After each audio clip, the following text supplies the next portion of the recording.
The next step in the process of oil mapping is to identify which oils are going to best meet those needs. Now, as we talked about before, oil mapping is a very rudimentary version of terrain mapping.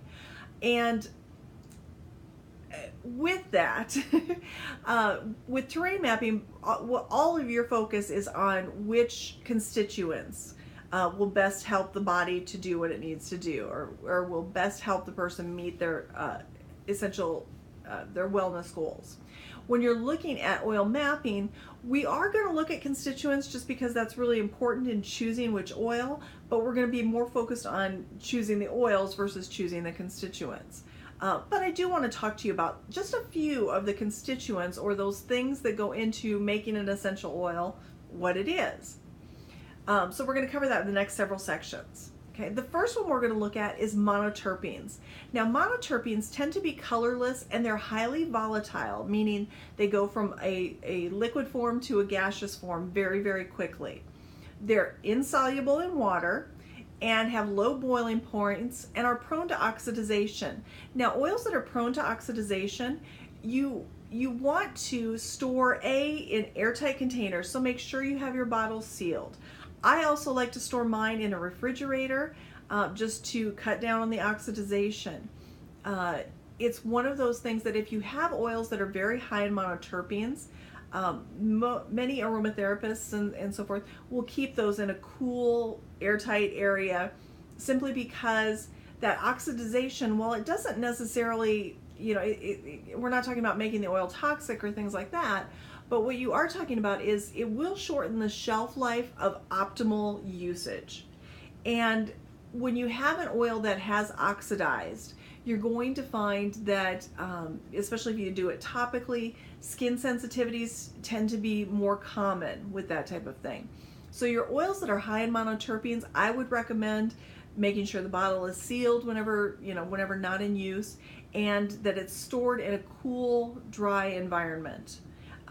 Additionally, I do recommend using those up in a timely manner, and we're talking within 1 to 2 years. I'm not saying you have to use up a monoterpene oil in a matter of days or weeks. We're talking 1 to 2 years. I would use it up and not have a huge stockpile of those particular oils. Okay, they also tend to be very mild in their aroma.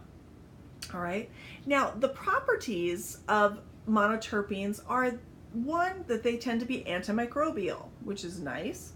They tend to be dermal penetration enhancers, meaning that they and anything attached to them tend to get into the skin very quickly and easily.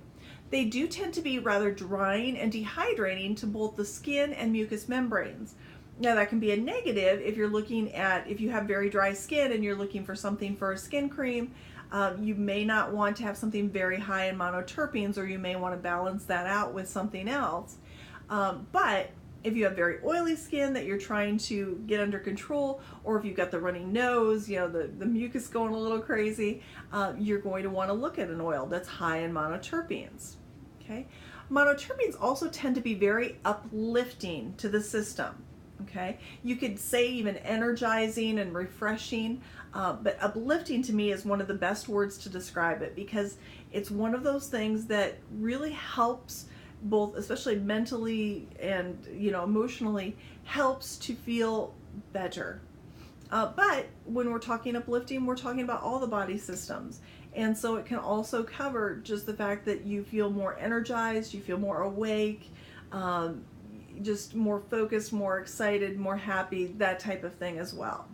Okay, now oils in general that tend to be high in monoterpenes would be things like your angelica, both root and seed oils, cedar, fir oils, lime, myrtle, rosemary, valerian, bergamot, elemi, frankincense, juniper, mandarin or tangerine, orange, tea tree, black pepper, fennel, grapefruit, lemon, and thyme are really high in monoterpenes. So when you're looking at incorporating those different oils, looking for something that's high in monoterpenes, those are the kind of oils you want to be looking at. Thanks.